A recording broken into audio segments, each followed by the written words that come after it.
Madam ಇಲ್ಲಿ ನೋಡಿ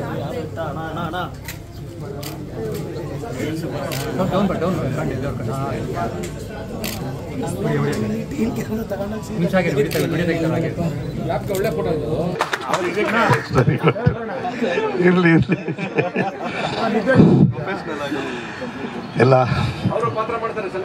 ಪತ್ರಕರ್ತರಿಗೆ ನಮಸ್ಕರಿಸ್ತಾ, ಆಮೇಲೆ ಇವತ್ತು ಈ ಬಿಲ್ಲಾರಿ ಚಿತ್ರದ ಮುಹೂರ್ತಕ್ಕೆ ಶುಭ ಹಾರೈಸಲು ಬಂದಿರತಕ್ಕಂಥ ಎಲ್ಲ ಸ್ನೇಹಿತರುಗಳು, ಸಿನಿಮಾ ರಂಗದ ಧುರೀಣರು, ವೇದಿಕೆ ಮೇಲಿರ್ತಕ್ಕಂಥ ಎಲ್ಲ ತಾಂತ್ರಿಕ ವರ್ಗದವರು ಮತ್ತು ನಟ ನಟಿಯರು.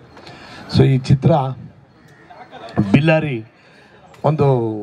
ನಾನು ಸಬ್ಜೆಕ್ಟ್ ಕೇಳಿದೆ, ಅದಕ್ಕೆ ಅಟ್ಲೀಸ್ಟ್ ಬಿಲ್ಲಾರಿ ಅಂದರೆ ಏನು ಹೇಳಿ ಸಾಕು, ಸಬ್ಜೆಕ್ಟ್ ಹೇಳಕ್ಕೆ ಹೋಗಬೇಡಿ ಅಂತಲೂ ಕೂಡ ಸಸ್ಪೆನ್ಸ್ ಆಗಿದೆ ಅನ್ನೋಂಥದ್ದು ಇದ್ದಿದ್ದಕ್ಕೆ ಆಯಿತು ಬಿಲ್ಲಾರಿ ಅಂದರೆ ಏನು ಅದನ್ನೇ ಹೇಳಿ ಸರ್ ಅಂತ ಹೇಳ್ಬಿಟ್ಟು ಕೇಳಿಕೊಂಡೆ. ಅದು ಹೇಳಿದ್ರು ಅದೊಂದು ರಾಜನ ಕತೆ, ಒಂದು ಜನಾಂಗದ ರಾಜನ ಕತೆ ಅಂದರು. ಸಾಕು, ಇನ್ನು ಮುಂದಿನ ಏನು ಹೇಳೋಕ್ಕೆ ಹೋಗಬೇಡಿ, ಯಾಕಂದ್ರೆ ಮತ್ತು ಅವು ರಿವೀಲ್ ಆಗೋದು ಬೇಡ ಅಂಥೇಳಿ. ಸೊ ಈ ಒಂದು ಚಿತ್ರ ನಾನು ಇವತ್ತು ಒಂದು ವಿಚಾರವನ್ನು ಭಾಳ ದಿವಸಗಳಿಂದ ಮನಸ್ಸಲ್ಲಿ ಅಂದ್ಕೊಂಡಿದ್ದೆ, ಆದರೆ ಅದನ್ನು ಹೇಳೋದಕ್ಕೆ ಅವಕಾಶ ಆಗಿರಲಿಲ್ಲ ಅನ್ನೋದಕ್ಕಿಂತ ಮುಖ್ಯವಾಗಿ ಜ್ಞಾಪಕ ಬಂದಿರಲಿಲ್ಲ.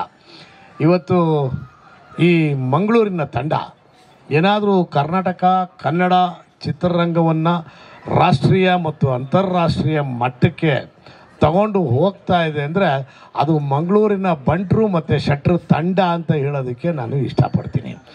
ಯಾಕೆ ಅಂದರೆ ನಾನು ಭಾಳಷ್ಟು ಅಂದರೆ ನನ್ನ ಕಾಂತಾರ ಆಗ್ಬೋದು ಮತ್ತು ಇದೆಲ್ಲ ಭಾಳ ಅಲ್ಲಿವರೆಗೂ ಅಲ್ಲಿಂದ ಬಂದಿರೋರು ನಿಮ್ಮ ತಂಡನೂ ಕೂಡ ಮಂಗಳೂರದು ಜನ ಜಾಸ್ತಿ ಇದ್ದಂಗಿದ್ದಾರೆ ಅಲ್ವಾ? ಅದೇ ಮಂಗಳೂರು ಅದೇ Mangaluru Bengaluru collaboration very good. So ನನಗೆ ಅದೇ ಸಂಪೂರ್ಣವಾಗಿ ಆಗದೆ ಹೋದರೂ ಅಟ್ಲೀಸ್ಟ್ ಕೊಲಾಬ್ರೇಷನಲ್ಲಿ ಇದ್ದರೆ ಇನ್ನೂ ಸ್ವಲ್ಪ ಹೆಚ್ಚಿನ ನಾರ್ಮಲ್ಗಿನ ಸ್ವಲ್ಪ ಹೆಚ್ಚಿನ ರೀತಿಯಲ್ಲಿ ಇರುತ್ತೆ ಅಂತಕ್ಕಂಥದ್ದು ನನ್ನ ಅಭಿಪ್ರಾಯ. ನಾನು ತುರ್ತು ಕಾರ್ಯಕಾರಿ ಸಮಿತಿಯ ಸಭೆಗೆ ಹೋಗಬೇಕಾದ್ರಿಂದ ದಯಮಾಡಿ ಯಾರು ಅನ್ಯತಾ ಭಾವಿಸಬಾರ್ದು. ವೇದಿಕೆ ಮೇಲಿರೋ ಎಲ್ಲ ನನ್ನ ಸ್ನೇಹಿತರುಗಳು ಮಾತಾಡ್ತಾರೆ, ಭಾಳಷ್ಟು ಜನ ಸ್ನೇಹಿತರುಗಳಿದ್ದಾರೆ, ಎಲ್ಲರೂ ಅವ್ರವ್ರದ್ದೇ ಆದಂಥ ವಿಚಾರಗಳನ್ನ ಅವ್ರು ವ್ಯಕ್ತಪಡಿಸ್ತಾರೆ ಅಂತ ಹೇಳ್ತಾ ನನ್ನ ಮಾತನ್ನ ಮುಗಿಸ್ತೀನಿ. Thank you.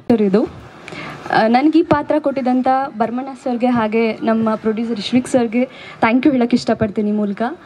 ಆ್ಯಂಡ್ ತುಂಬ ದೊಡ್ಡ ದೊಡ್ಡ ಸ್ಟಾರ್ ಕಾಸ್ಟ್ ಇದೆ ಈಗ ನಮ್ಮ ತಂಡದಲ್ಲಿ. ಸೊ ಎಲ್ಲರೊಟ್ಟಿಗೆ ಸ್ಕ್ರೀನ್ ಶೇರ್ ಮಾಡ್ಕೊಳ್ಳಿಕ್ಕೆ ನಂಗೆ ತುಂಬಾ ಖುಷಿ ಮತ್ತು ಹೆಮ್ಮೆ ಆಗ್ತಾ ಇದೆ. ಆ್ಯಂಡ್ ತುಂಬ ಎಕ್ಸೈಟ್ಮೆಂಟಲ್ಲಿ ವೆಯ್ಟ್ ಮಾಡ್ತಾ ಇದ್ದೀನಿ ಶೂಟ್ ಸ್ಟಾರ್ಟ್ ಆಗಲಿ ಅಂತ. ಆ್ಯಂಡ್ ಇಲ್ಲಿ ಬಂದಿರೋ ಎಲ್ರಿಗೂ thank you so much. And stage ಮೇಲಿರೋ ಎಲ್ರಿಗೂ thank you so much. Okay, ಇಲ್ಲ ಸರ್, ಇದು ನನ್ನ 3ನೇ ಸಿನಿಮಾ. ಮೊದಲನೇದೊಂದು ಹಾರರ್ ಫಿಲ್ಮ್ ಮಾಡಿದೆ, ಅದು ಲಾಸ್ಟ್ ಇಯರ್ ತಾನೇ ಶೂಟ್ ಕಂಪ್ಲೀಟ್ ಆಯಿತು. ಸೊ ಈ ವರ್ಷದಲ್ಲಿ ಅದು ತೆರೆ ಕಾಣ್ಬೋದು. ಹಾಗೆ ನನ್ನ 2ನೇ ಚಿತ್ರ ಬಂದು ಕಾಲೇಜ್ ಕಲಾವಿದ ಅಂತ. ಆ ಸಿನಿಮಾ ಕೂಡ ಲಾಸ್ಟ್ ವೀಕ್ ಶೆಡ್ಯೂಲ್ ಕಂಪ್ಲೀಟ್ ಆಗಿದೆ. ಸೊ ಅದ್ರ ಬಗ್ಗೆ ಡೀಟೇಲ್ಸ್ ಮುಂದೆ ಗೊತ್ತಾಗುತ್ತೆ. ಇನ್ನೂ ಬಂದಿಲ್ಲ ಸರ್, ಇನ್ನೂ ರಿಲೀಸ್ ಆಗಿಲ್ಲ. ಹಾಂ ಸರ್, ಅಂದರೆ ನಾನು ಹುಟ್ಟಿದೂರು ಮೈಸೂರು, ಇರೋದೆಲ್ಲ ಬ್ಯಾಂಗ್ಳೂರು.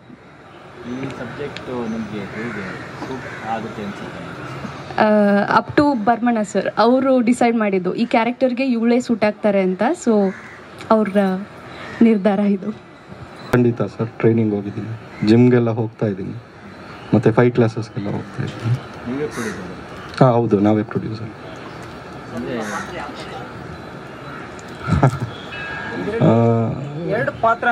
ಅದು ಆ್ಯಕ್ಚುಲಿ ಫುಲ್ ಪಾತ್ರದ ಬಗ್ಗೆ ನಾನು ಹೇಳ್ತಾ ಹೋಗ್ತಾ ಇದ್ರೆ ಅದು ಸ್ಟೋರಿನೇ ನಾನು ಒಂದು ಎಳೆ ಬಿಟ್ಟು ಕೊಟ್ಟಂಗೆ ಆಗ್ತಾ ಇರುತ್ತೆ. ಅದಕ್ಕೆ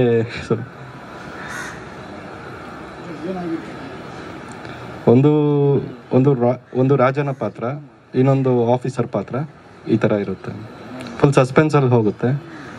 ಮತ್ತು ಸಸ್ಪೆನ್ಸ್, ಥ್ರಿಲ್ಲರ್, ಕಾಮಿಡಿ ಎಲ್ಲ ರಸಗಳು ಇದರಲ್ಲಿದೆ ಚಿತ್ರದಲ್ಲಿ.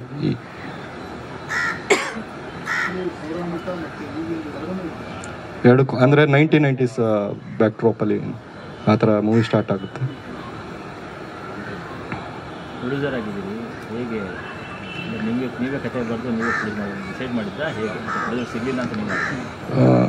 ಹಾಗಿಲ್ಲ, ಅದು ನಾವು ನಮ್ಮ ಒಂದು ಕಂಟ್ರೋಲಲ್ಲಿದ್ದರೆ ನಮಗೆ ಏನು ಕೆಲಸ ಮಾಡೋದು ಈಸಿ ಅಲ್ವಾ, ಅದೊಂದು ಕಾರಣದಿಂದ. ಮತ್ತು ನಾವೇ ಒಂದು ಕತೆ ಮಾಡಬೇಕಂತ ಮುಂಚೆಯಿಂದನೂ ನಮಗೆ ಒಂದು ಆಸಕ್ತಿ. ಅಂದರೆ ಅದರ ಸಲುವಾಗಿ ನಾವೆಲ್ಲ ಒಂದು ತಂಡ ಕೂತ್ಕೊಂಡು ಒಂದು ಸ್ಟೋರಿ ಮಾಡಿ ಎಲ್ಲ ಡಿಸ್ಕಷನ್ಸ್ ಮೂಲಕ ಒಂದು ಒಳ್ಳೆಯ ಕತೆ ಬಂದಿದೆ. ಸ್ಟೋರಿ ಹುಡ್ಕೊಂಡಿದ್ದೆ ಯಾಕಂದ್ರೆ ನೀವೇ ಸ್ಟೋರಿ ಬರ್ತೀರಿ. ಹೌದು. ಒನ್ಲೈನ್ ಏನು ಹೇಳ್ಬೋದು ನೀವು ಸ್ಟೋರಿ ಬಗ್ಗೆ? ದಯವಿಟ್ಟು ಬನ್ನಿ, ಸಿನಿಮಾ ನೋಡಿ, ನಮ್ಮನ್ನು ಆಶೀರ್ವದಿಸಿ. ಯಾಕಂದರೆ ಒಳ್ಳೆಯ ಸಬ್ಜೆಕ್ಟು, ಹೊಸ ಸಬ್ಜೆಕ್ಟು, ವಿಭಿನ್ನವಾದ ಕಂಟೆಂಟು ಎಲ್ಲನೂ ಇದೆ. ಎಲ್ಲ ರೀತಿಯ ಒಂದು ನವರಸಗಳು ಈ ಸಿನಿಮಾದಲ್ಲಿದೆ. ಬಂದು ಆಶೀರ್ವಾದ ಮಾಡಬೇಕು. ಓಕೆ.